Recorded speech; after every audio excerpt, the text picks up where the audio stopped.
हूं आपके साथ दर्पण कुमारी। आज की दो सबसे बड़ी खबरें इस वक्त देश और दुनिया के राजनीतिक गलियारों में छाई हुई है।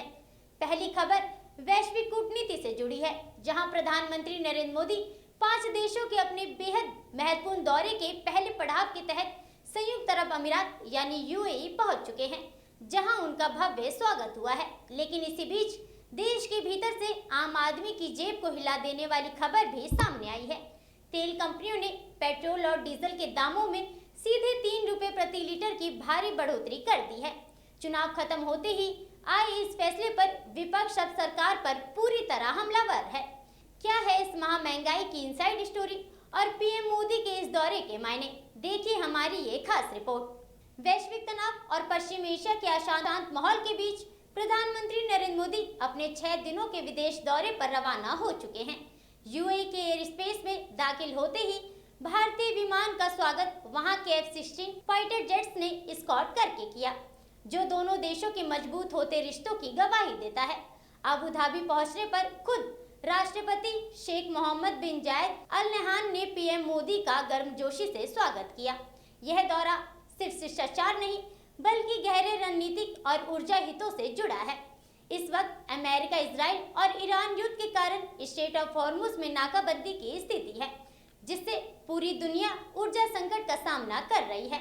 ऐसे माहौल में भारत अपनी ऊर्जा सुरक्षा सुनिश्चित करने के लिए यूएई के साथ एलपीजी और रणनीतिक पेट्रोलियम भंडार से जुड़े 2 बेहद महत्वपूर्ण समझौते पर हस्ताक्षर करने जा रहा है। यूएई ने हाल ही में भारतीय जहाजों पर हुए हमलों की कड़ी निंदा कर भारत के साथ अपनी अटूट दोस्ती का संदेश भी दिया है। लेकिन एक तरफ जहां प्रधानमंत्री वैश्विक मंच पर भारत की ऊर्जा सुरक्षा की बात कर रहे हैं, वहीं देश के भीतर शुक्रवार की सुबह आम जनता के लिए बड़ी आफत लेकर आया। तेल कंपनियों ने देश भर में पेट्रोल और डीजल की कीमतों में 3.25 रुपए प्रति लीटर तक का इजाफा कर दिया है। इसके साथ ही वाहनों और घरों में इस्तेमाल होने वाली सीएनजी भी 2 रुपए प्रति किलो महंगी हो गई है।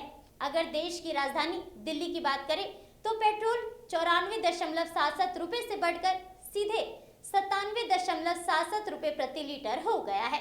अगर डीजल की बात करें तो डीजल 87.67 रुपए से बढ़कर 90.67 रुपए प्रति लीटर पहुंच गया है।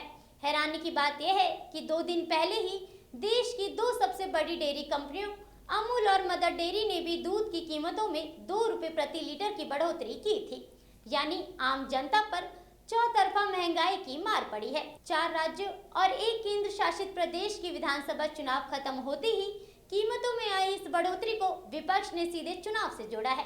कांग्रेस ने सोशल मीडिया पर सरकार को आड़े हाथों लेते हुए प्रधानमंत्री को महंगाई मैन का नया टैग दे दिया है। कांग्रेस ने लिखा, महंगाई मैन मोदी ने आज फिर जनता पर हंटर चलाया है। चुनाव खत्म होते ही मोदी की वसूली शुरू हो गई। कांग्रेस नेता इमरान प्रतापगढ़ी ने तंज कसते हुए कहा कि काश अभी चुनाव चल रहे होते तो जनता महंगाई के इस तोहफे से बच जाती। वहीं विपक्षी एकता के अन्य सुर भी तीखे दिखाई दिए। समाजवादी पार्टी के मुखिया अखिलेश यादव ने सोशल मीडिया पर केवल एक लाइन में बड़ा संदेश दे दिया। उन्होंने लिखा, आगे बढ़ना है तो साइकिल ही विकल्प है। वहीं शिवसेना यूबीटी की सांसद प्रियंका चतुर्वेदी ने पूछा, रुपया, डीजल और पेट्रोल में से कौन सबसे पहले 100 का आंकड़ा पार करेगा? जबकि टीएमसी सांसद डेरेक ओब्रायन ने कहा कि पहले ही आपका वोट लूटते हैं और फिर वही चोट करते हैं जहां सबसे ज्यादा दर्द होता है।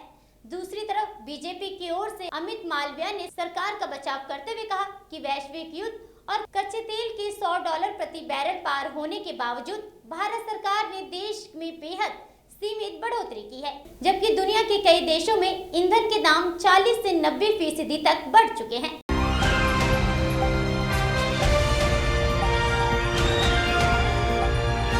दिल्ली, हरियाणा, उत्तर प्रदेश, राजस्थान की हर खबर के साथ देखते रहिए न्यू इंडिया न्यूज नेटवर्क।